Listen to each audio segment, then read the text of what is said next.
mu di président Bassirou Diomaye Diakhar Faye gannaaw ba mu dalalee l'ancien président mu di Macky Sall. ba ñu daal di jokkoo foofa ca palais ba ñu daal di sekk waxtaan boo xam ne ni kii di Macky Sall jot naa gi sax mu def benn communiqué di ko remercier. mais am na leneen lu ca toftalu ginnaaw waxtaan woowu maanaam ab soutien bu jëm ci wàllum ONU.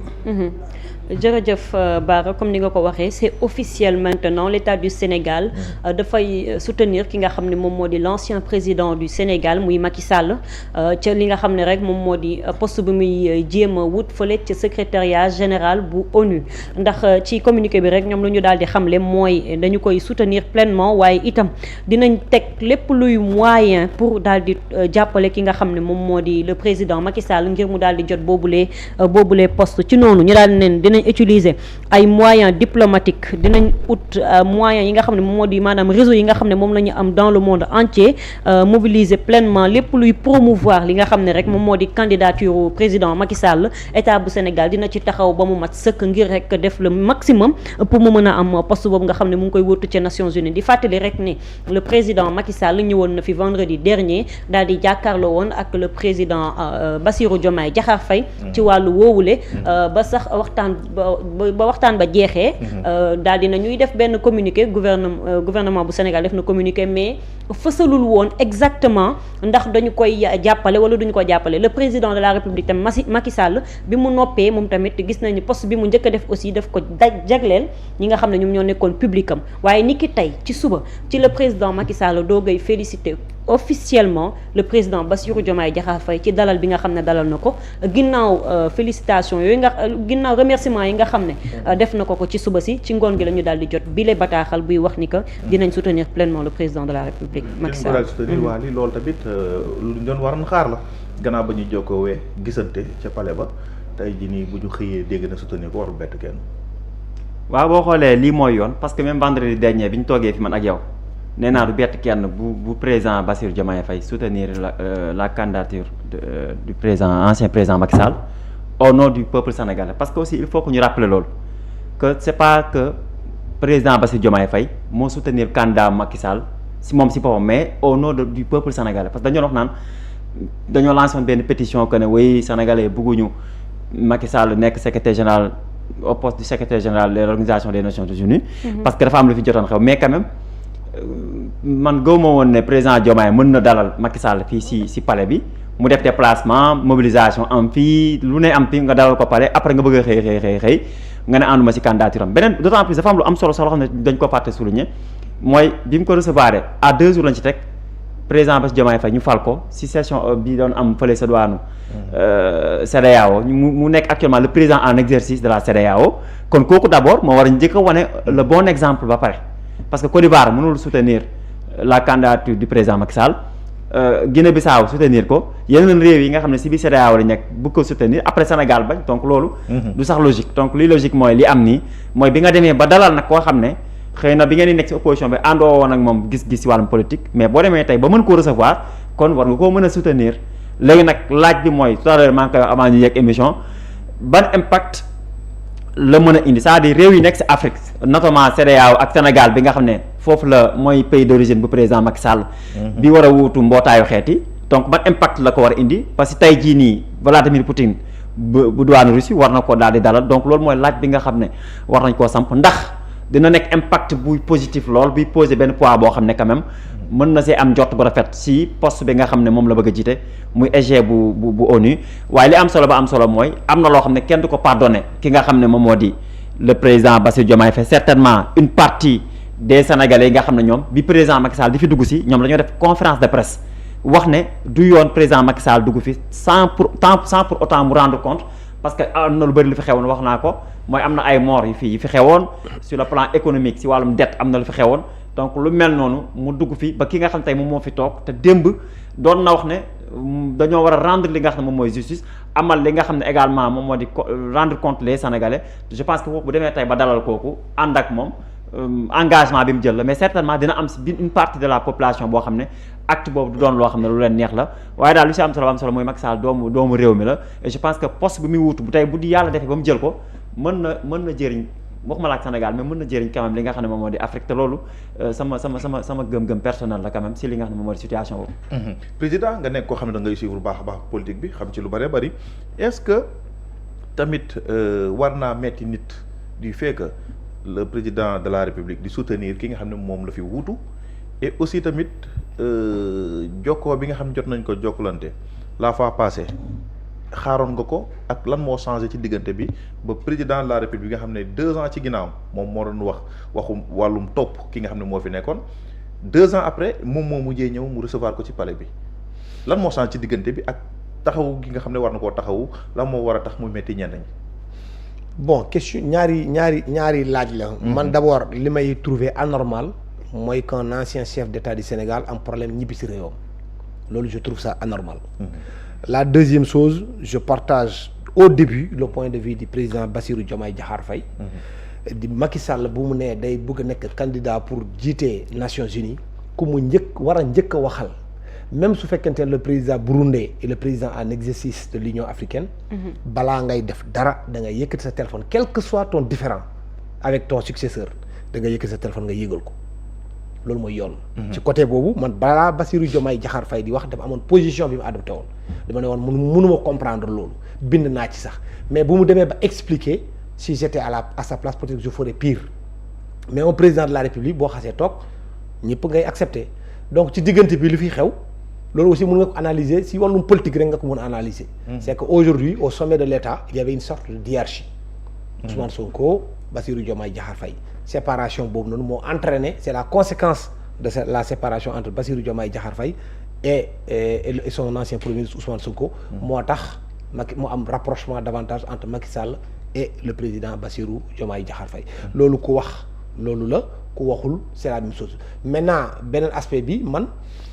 folklore biñ ci yokk ak tout ça là ça ne sert à rien du tout. l'accueil. tout ça là parce que sénégalais aussi il faut benn moment ñu dépasser yenn affaires yi lii yëpp c'est du folklore ça sert à rien du tout pour être élu président pour être élu secrétaire général des Nations Unies soxla woo lii soxla nag sa réew accompagner la parce que quand même ce serait gauche ngay dem di def tournée partout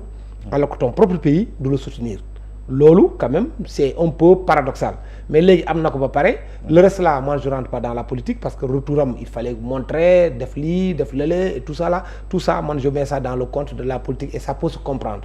mais quand même je trouve qu'aujourd'hui c'est une bonne chose moi j'irais même encore plus loin dans le Sénégal parce que man dama bëgg Sénégal boo xam dañuy dem ba benn moment dañuy am sax un dîner annuel des chefs d'État des anciens chefs d'État toog ñoom ñëpp autour d'une table ñu toog waxtaan su fekkente ne c'est les anciens chefs d'État rek tant mieux s'il peut y associer même les anciens premiers ministres ñu def ko Sénégal dafa war a dépasser yenn affaires yi parce que on peut pas avoir Senghor après pare dem yoonam Abdou Diouf mu pare dem yoonam Abdoulaye Wade mu pare dem yoonam Macky Sall tabax fii këram ba pare dem yoonam ça n'a pas de sens aucun président français ne sort de la France pour aller vivre aux États-Unis ou pour aller vivre en Angleterre il faut que nos anciens chefs d'État puissent revenir dans notre propre pays lu ñu am xalaat ñu wax ko ci et foofu laay jeexale je suis pas du tout d'accord man de l'attitude des présidents comme ay Abdou Diouf non su ma waxee damay gêner mon successeur su fekkente ne da nga diriger réew pendant 19 ans pendant 20 ans pendant 12 ans su réew mi dafa am yenn yoon boo xam ne ci wàllum démocratie ci liberté d'expression ak yooyu jël na ko yoon woowu baaxul yow tu es la personne la plus indiquée pour wax ci parce que waxoo pour yàq da nga war pour wax pour defar c'est très important maintenant sur le plan politique moi je pense que aujourd'hui Bassirou Diomaye Diakhar Faye a doublement intérêt à soutenir même la candidature de Macky Sall et que Macky Sall passe même pour être secrétaire général c'est encore beaucoup plus bénéfique pour lui parce que beaucoup de gens doon joxe ay velléités de Macky Sall de vouloir revenir pour diriger le pays en 2029 là s'il passe secrétaire général des Nations Unies ce qui veut dire qu'il pourrait faire 2 mandats s'il fait 2 mandats il va être frappé par la limite d'âge il aura presque 74 ans quelque chose comme ça d'ici 2034 il ne pourra plus revenir et là en 2029 yàlla rek xam luy xew parce que cette guéguerre là si elle continue qui ne dit pas son nom entre Bassirou Diomaye Faye et l'autre là un troisième larron pourrait s'engouffrer et pourquoi pas Macky Sall et là politiquement parlant c'est bien pour Bassirou Diomaye Diakhar Faye qui envisage de créer un parti politique et fu mu koy puiser moom pour avoir des personnes ressources surtout que feneen surtout sur l'environnement politique et l'environnement politique li fi nekk d'abord c'est le Parti démocratique sénégalais et c'est l'Alliance pour la République merci beaucoup excellent loolu moom am na solo Coumba loolu moo nekkoon ponk bi nga xam ne moom lañ doon jukki tey ma bàyyi la nga conclure ko. comme Waly ak président wax nañ lépp daanaka. gis nga mbir mi dafa am angle diplomatique comme ni ñu ko waxee ni ñu ko affiché ñëw bi muy ñëw am angle politique bu fekkee Macky Sall dafa def demande pour nekk dafa présenté wu pour nekk secrétaire général de l'ONU c'est un fils du Sénégal doomu Sénégal te nekkoon na fii président de la République donc mënoon na dem légitimement dem déposer candidature am te Sénégal itam état bu Sénégal war na koo mën a appuyer pour li nga xam ne moom moo di candidature am mais dafa am fu mu tàmbalee fan la tàmbalee mooy le président de la République Macky Sall bi muy dem di defi ji di présenter candidature am dafa dem ci beneen pays ñooñu parrainé ko pour que mu nekk candidat donc bi nga xamee ni loolu jot naa am ba ñu posé ci question le président Bassirou Diomaye Faye moom li mu xamle moom mooy moom waxul woon du ko soutenir mais dafa ne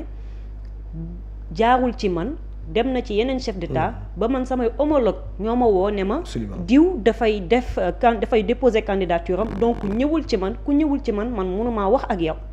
loolu bi mu weesoo gis nañ ñi nga xam ne moom moo xew ci politique bi ak changement yi nga xam ne am na muy mutation yi ci loolu ñu gis ni Embalo def na ci ay dox yu am solo puisque moom dafay revendiquer ni que Macky Sall c'est son grand frère ñu gis ne dox na ci ay jéego peut-être ak aussi Alassane Ouattara jox nañ ci ay jéego ba Macky Sall ñëwaat officiellement def demande am pour Sénégal appuyer ko pour que mu nekk secrétaire général donc Bassirou Diomaye Faye jamono ji maanaam ci li nga xam ne jotoon na koo def maanaam dalal bi nga xam ne dalal na ko bu fekkee foofu la ñu ko wékk ci logique boobu que recevoir na ko donc dafay logique mu appuyer candidature am mais bu ñu xoolee les déclarations d'avant du président Bassirou Diomaye Faye foofu la logique nekkul parce que première fois bi même bu fekkee waxul ni du ko jàppale sax ñëpp lu ñu doon sous-entendre foofu mooy fas yéene wu ko def te li tax fas yéene wu ko def ñun ñëpp xam nañ ko parce que avant le président Bassirou Diomaye Faye di ñëw bokkoon na ci ñi doon critiquer vivement le président Macky Sall par rapport ak gestion ci réew mi wàllum économie par rapport ak gestion de la justice par rapport tamit ak yeneen yoo xam ne jot nañ koo tudd mooy scandale financier yi nga xam ne jotoon nañ ko fee dégg ak lépp donc bu fekkee dañoo dem ba jëmi jamono ñu gis ni dafa am changement par rapport ak position yi nga xam ne jotoon na koo jël il y a lieu de se poser des questions mooy lan qu'est-ce qui a changé entre-temps pour que li mu doon bañ démb mu nangu ko tey c'est parce que dafa amaat beneen reconfiguration politique boo xam ne dafa am mooy dafa am